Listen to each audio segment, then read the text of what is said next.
السلام علیکم سر۔ جی وعلیکم سر یہ بتائیے گا کہ جو ڈاکٹر ذاکر نائک ہیں، ان کی ایک ویڈیو بہت وائرل چل رہی ہے انٹرنیشنلی، جو اس کو بڑی ہوا ملی ہوئی ہے اور بڑی جو ہے یہ وائرل چل رہی ہے کہ وہ پاکستان سویٹ ہوم گئے تھے، تو وہاں جو ہے وہ کچھ بچیاں انہوں نے جو ہے وہ انکار کر دیا، کچھ لڑکیاں آئی تھیں ایوارڈ دینے کے لیے یا پھر کوئی شیلڈ وغیرہ تھی، انعامات تھے، وہ ان کو ڈسٹریبیوٹ کرنے تھے، تو وہ جو ہے اسٹیج چھوڑ کے چلے گئے، تو یہ کیا سلسلہ ہے، یہ کیسا بیہیویئر ہے، اس کے بارے میں آپ تھوڑا سا بتائیے۔ جی ہاں، یہ ابھی چند دن پہلے ڈاکٹر صاحب جو تھے وہ زمرد خان صاحب کا پاکستان سویٹ ہومز کے نام سے ایک اسکول چلاتے ہیں یہ،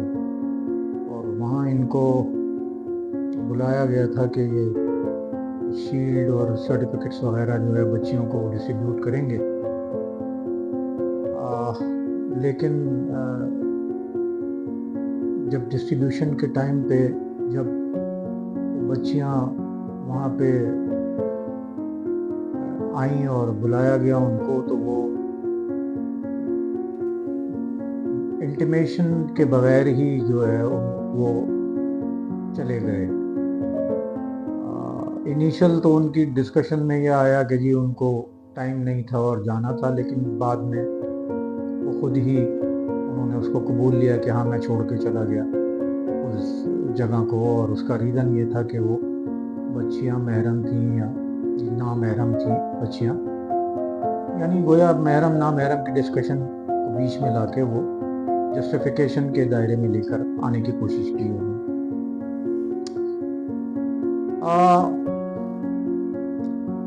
محرم اور نامحرم کی جو ڈسکشن ہے، یہ تو ہم ابھی اس کو باقاعدہ اسلامک اور ریشنل انداز میں اس کو ابھی ڈسکس کریں گے، لیکن میری اپنی ذاتی نظر میں بہت مؤدبانہ اور تمام تقاضے علم اور فکر کو سامنے رکھتے ہوئے اور ان کی ایک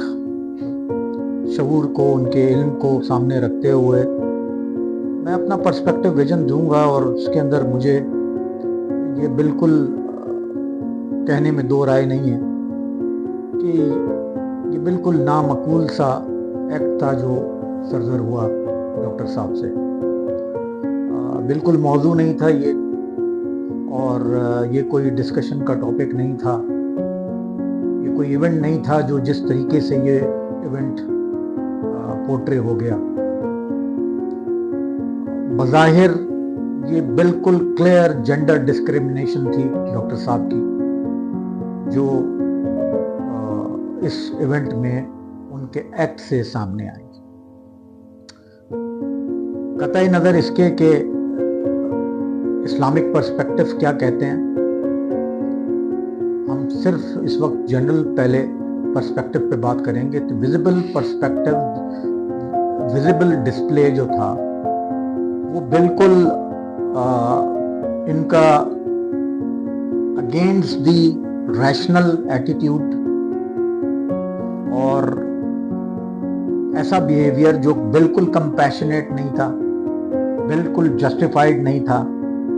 بالکل پروٹیکٹیو نہیں تھا، باوجود اس کے کہ ان کو پتا تھا کہ یہ یتیم خانہ ہے اور یتیم بچیاں ہیں، اور ان کو جو ان کو اپنا شو کرنا چاہیے تھا، جو ڈسپلے کرنا چاہیے تھا، وہ بہت کمپیشنیٹ بیہیویئر کو شو کرنا چاہیے تھا ان کو۔ ریگارڈلیس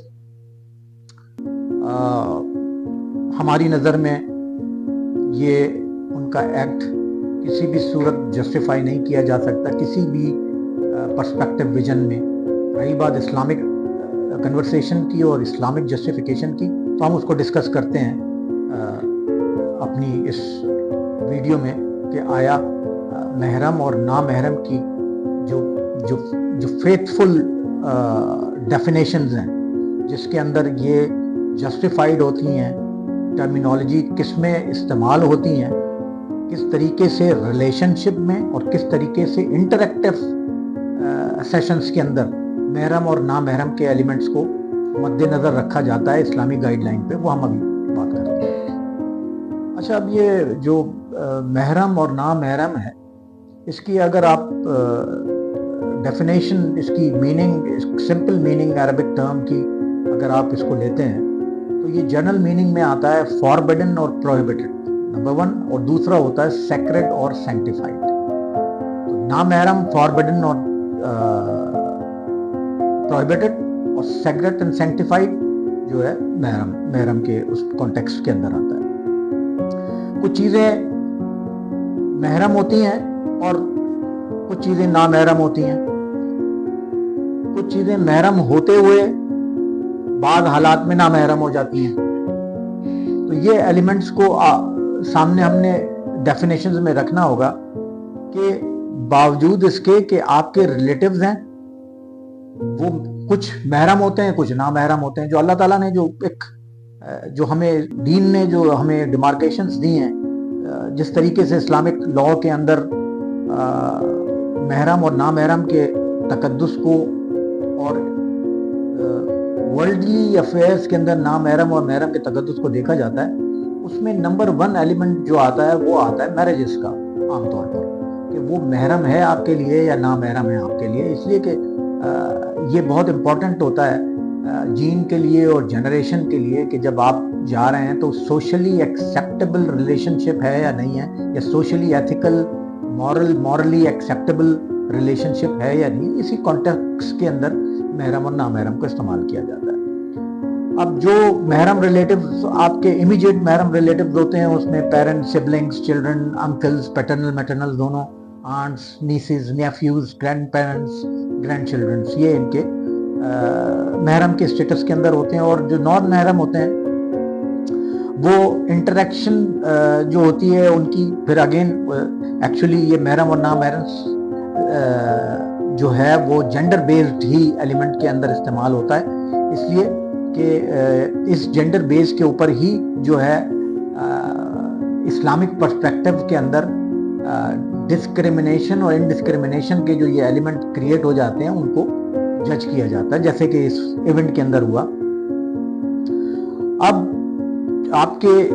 جس طرح سوال کے اندر یہ چیز موجود تھی کہ اس میں موصوف جو تھے وہ محرم کا لفظ کہہ کر کہ یہ میرے لیے نامحرم ہے اور وہ اسٹیج سے اتر گئے تھے، تو وہ کسی بھی صورت ریشنل سوشل سوسائٹی کے اندر ایکسیپٹیبل ایلیمنٹ نہیں ہے۔ اور مولانا نے اس محرم اور نامحرم کے لفظ کو انجسٹیفائڈ استعمال کیا۔ وجہ یہ ہے کہ یہ کوئی ریلیشن شپ کا ایلیمنٹ اس میں نہیں تھا، اس میں انٹریکٹیو سیشن کا ایلیمنٹ تھا۔ اور انٹریکٹیو سیشن کے اندر جب بھی اس طرح کی سچویشن کریٹ ہوگی جس کے اندر یہ تقاضا کریٹ ہو کہ یہ محرم اور یہ نامحرم ہے، اس میں چند فیکٹرز ہیں جو اسلامک پرسپیکٹو کے اندر اسلامک گائیڈ لائنز ہوتی ہیں۔ اور اس اسلامک گائیڈ لائنز کے اندر پہلی چیز جو ہوتی ہے حجاب آتا ہے کہ آپ حجاب میں ہیں تو وہ محرم نامحرم کے کیٹیگوریکل ڈیفینیشن سے باہر ہوتی ہے، پھر کہ اس میں اس سے کوئی فرق نہیں پڑتا کہ حجاب اگر اس نے کیا ہوا ہے کہ وہ محرم ہے یا نامحرم، اس سے کوئی فرق نہیں پڑتا، حجاب ہونا چاہیے اس کا نمبر 1 اسلامک گائیڈ لائن کے اندر۔ جہاں پہ آپ انٹریکٹیو سیشن کے لیے جا رہے ہیں، جہاں پہ آپ جو ہیں ریلیشن شپ کے سیشن کے لیے نہیں جا رہے ہیں، کسی relation ship means marriages and relative relations کے، آپ کسی کو ہاتھ لگا دینا، کسی سے ہاتھ ملا لینا، ہم اس کی بات کریں۔ دوسرا جو ایلیمنٹ اس کے اندر ہوتا ہے اس میں نان فزیکل ایلیمنٹ جو ہے اس کو آپ نے مد نظر رکھنا ہوتا ہے کہ آپ اسلامک گائیڈ لائنز کے تحت اگر وہ نامحرم ہے تو آپ اس سے بوس و کنار سے لے کے ہاتھ ملانا، کوئی اور دوسرا جہاں کچھ کلچرل ایسی چیزیں ہوتی ہیں جس کے اندر فزیکل انٹریکشن ہوتی ہے تو وہ آپ اسلامک گائیڈ لائنز کے اندر اس کی وہ اجازت نہیں دیتا، تو آپ ایک مناسب ڈسٹینس لے لیتے ہیں اس سے۔ اور تیسری چیز یہ کہ اننیسیسری سیکلوژن، یعنی آپ ایسی جگہ کے اوپر ایسی جگہ جو غیر ضروری، جو ایک مرد اور عورت کے لیے نامناسب جگہ ہو،